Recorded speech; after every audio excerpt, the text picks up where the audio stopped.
El panpsiquismo es una corriente filosófica que sostiene que la conciencia, o al menos algún aspecto o protoforma de la conciencia, está presente en toda la realidad física, incluso en los niveles más básicos de la materia.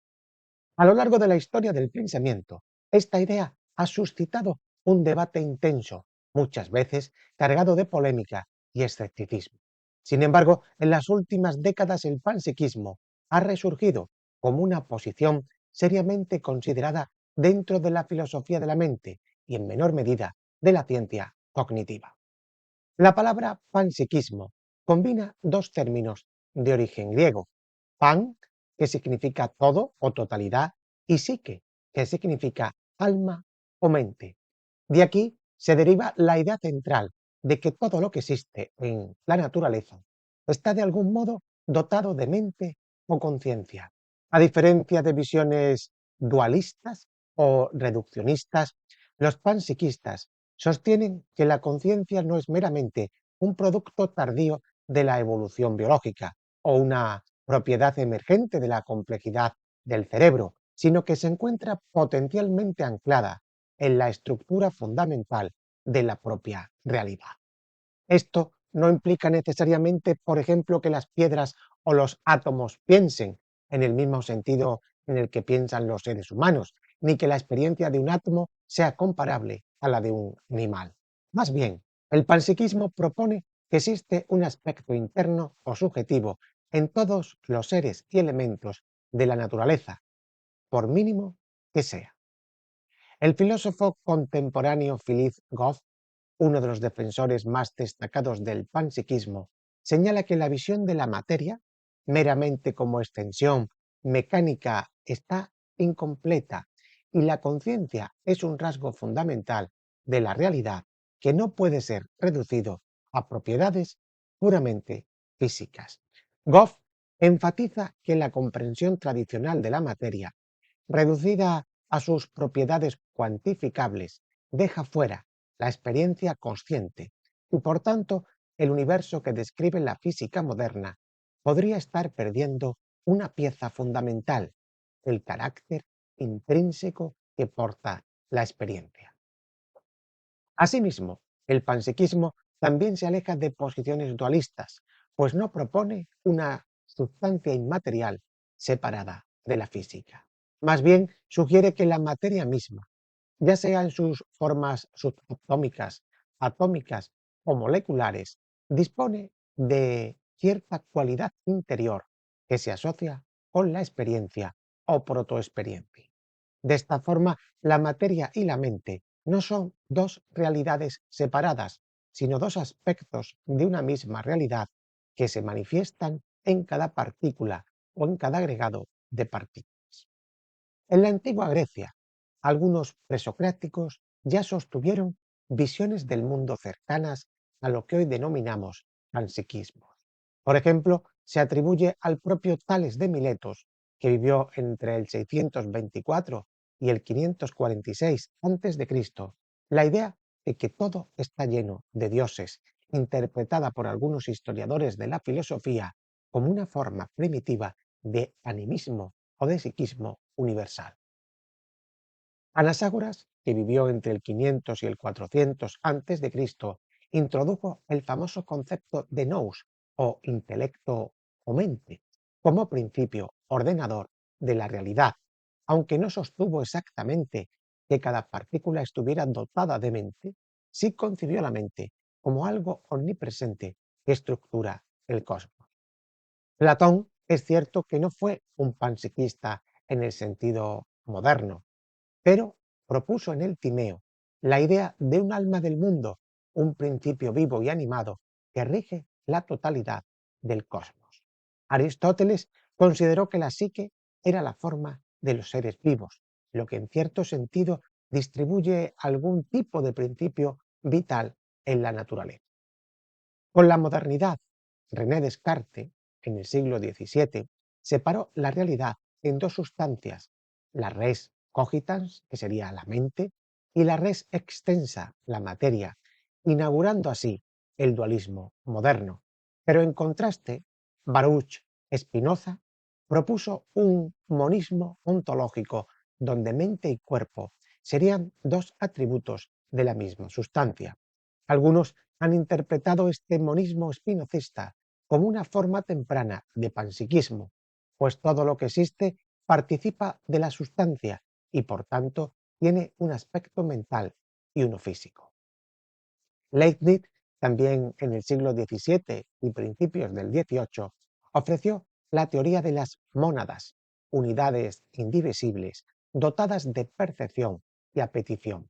Leibniz escribe: cada porción de materia puede ser concebida como un jardín lleno de plantas o un estanque lleno de peces, pero cada rama de la planta, cada miembro de un animal, cada gota de sus humores es también un jardín o un estanque semejante. Esta visión de la realidad, donde cada partícula del universo, cada mónada, posee su propia perspectiva interna, puede interpretarse como uno de los precedentes más claros del panpsiquismo. Gustav Theodor Fechner, en el siglo XIX, es conocido por ser el fundador de la psicofísica. Desarrolló la idea de que la conciencia está presente de manera continua en la naturaleza. Defendió que la conciencia no se limita a los seres humanos, sino que se distribuye de forma gradual y que incluso la Tierra podría ser concebida como un ente consciente. Aunque las ideas de Fechner fueron recibidas con escepticismo en su tiempo, ejercieron gran influencia en pensadores posteriores que buscaron explicar la conciencia de formas no reduccionistas. A inicios del siglo XX, William James coqueteó con ideas panpsiquistas al sugerir que la conciencia podría estar más extendida en la naturaleza de lo que generalmente se cree. Aunque no se declaró panpsiquista, dejó abierta la posibilidad de que la conciencia no sea un fenómeno inclusivo humano. Por su parte, Peirce, fundador del pragmatismo, defendió una versión del panpsiquismo al sostener que la mente está presente incluso en la materia inorgánica a nivel subatómico, relacionando su teoría semiótica con la idea de que la naturaleza está repleta de signos y procesos mentales incipientes. También Alfred North Whitehead, matemático y filósofo inglés, propuso en su obra Proceso y Realidad una filosofía del proceso según la cual la realidad consiste en eventos o en ocurrencias con aspectos internos, experiencias, y externos, representaciones físicas. Para Whitehead, cada entidad actual tiene una dimensión experiencial que participa en la constitución de la totalidad del cosmos. Así, su teoría de las ocasiones actuales se considera una de las formulaciones más sofisticadas del panpsiquismo moderno. En la segunda mitad del siglo XX y lo que llevamos del siglo XXI, la filosofía de la mente ha enfrentado el llamado problema duro de la conciencia, término acuñado por David Chalmers. Este problema alude a la dificultad de explicar cómo surgen los qualia, que son las cualidades subjetivas de la experiencia, a partir de procesos físicos en el cerebro. Ante la insuficiencia de las teorías materialistas o fisicalistas tradicionales para resolver este problema, algunos filósofos y científicos han retomado el panpsiquismo como una vía alternativa. Aunque David Chalmers no se ha declarado formalmente panpsiquista, ha mostrado afinidad con la idea de que la conciencia no puede ser reducida meramente a la función cerebral. Chalmers escribe: la conciencia es un fenómeno genuinamente fundamental, no solo es un acompañante casual de los procesos cognitivos, es algo que requiere explicación por derecho propio. Chalmers ha sugerido que, de aceptarse la conciencia como un rasgo fundamental, el panpsiquismo podría ser una opción atractiva, dado que evitaría postular salidas mágicas en la complejidad cerebral y permitiría una continuidad ontológica en la naturaleza. Galen Steichen es uno de los defensores contemporáneos más conocidos del panpsiquismo. Steichen argumenta que el verdadero fisicalismo o materialismo debe aceptar la realidad intrínseca de la conciencia como parte inseparable de la materia. Es decir, si uno asume que lo físico es todo lo que hay y la conciencia es un hecho innegable, entonces habría que concluir que la materia debe poseer una dimensión consciente. No existe, por tanto, razón suficiente para dudar de que la conciencia, en algún nivel u otro, penetre la totalidad del mundo físico, escribe Strawson. Sostiene que no hay que pensar en la materia como algo puramente mecánico, más bien hay que entenderla como algo que lleva consigo la posibilidad de la experiencia, aunque sea muy rudimentaria. En los últimos años, el citado Goff ha emergido como una de las voces más claras del panpsiquismo. En su libro El error de Galileo, critica la visión moderna heredada de Galileo, en la que las propiedades secundarias como el olor, el sabor o el color y la experiencia subjetiva fueron relegadas fuera del ámbito de la física y consideradas meramente subjetivas. Goff propone que es hora de revertir este error galileano y reconciliar la conciencia con la realidad física. La nueva ciencia, sostiene, debe ampliar su método y su concepción de la materia para incorporar lo que Galileo dejó fuera, la naturaleza intrínseca de la experiencia. Para Goff, el panpsiquismo no es una afirmación de que las rocas piensen o sientan dolor, sino la tesis de que en el nivel fundamental de la realidad, las entidades físicas tienen normas mínimas de experiencia. Estas formas mínimas, al combinarse y organizarse de manera compleja, dan lugar a la rica vida mental que observamos en organismos como los seres humanos. Bien, es cierto que no todos los panpsiquistas sostienen la misma versión de la teoría. Existen diferentes matices y subcorrientes. Por ejemplo, tenemos el panpsiquismo constitutivo, que afirma que la conciencia de los seres complejos surge de la combinación de las conciencias de sus partes. En esta línea se ubica los últimos trabajos, por ejemplo, de Philip Goff, quien ha discutido el famoso problema de la combinación, es decir, cómo se integran las microexperiencias fundamentales para formar la experiencia unificada de un ente complejo. Por otro lado, tenemos el panprotopsiquismo, que sostiene que lo que existe en el nivel fundamental no es la conciencia propiamente dicha, sino protopropiedades que pueden dar lugar a la conciencia bajo ciertas condiciones. Esta variante intenta esquivar la cuestión de cómo un átomo podría tener experiencias, proponiendo que sólo posee el potencial de la experiencia, manifestando plenamente en sistemas, manifestado plenamente en sistemas más complejos. También tenemos la teoría de los sujetos dispersos, que es una visión menos común, que plantea que la experiencia consciente no se concentra necesariamente en un centro unificado, sino que puede estar distribuida en el espacio-tiempo, de modo que múltiples sistemas o partículas tengan islas de experiencia. Muchos de los defensores del panpsiquismo señalan que la postura materialista clásica depende de la idea de que la conciencia emerge de la complejidad cerebral.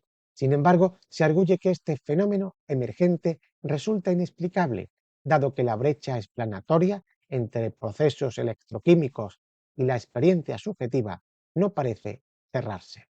El filósofo Thomas Nagel subrayó la dificultad de explicar cómo es ser un murciélago mediante referencias meramente físicas. El panpsiquismo, por su parte, ofrece una explicación continuista. La conciencia no salta de la inexistencia a la existencia en un nivel de complejidad, sino que se encuentra presente en cierto grado en todo el espectro de la materia. Una de las críticas más comunes al panpsiquismo es que sería anticientífico o irracional atribuir conciencia a la materia inanimada. Sin embargo, como vimos, defensores como Goff y Strawson replican que la ciencia moderna describe solo las relaciones funcionales y estructurales de la materia, sin pronunciarse sobre su lado interior. De hecho, citan a Arthur Eddington, físico destacado de la teoría de la relatividad, quien sostuvo que la física se ocupa de la estructura relacional de la realidad, dejando en la penumbra la naturaleza interna de lo físico. Desde este ángulo, añadir un aspecto experiencial a la materia no contradice la física, sino que complementa su visión. Uno de los mayores desafíos conceptuales a los que se enfrenta el panpsiquismo es el llamado problema de la combinación.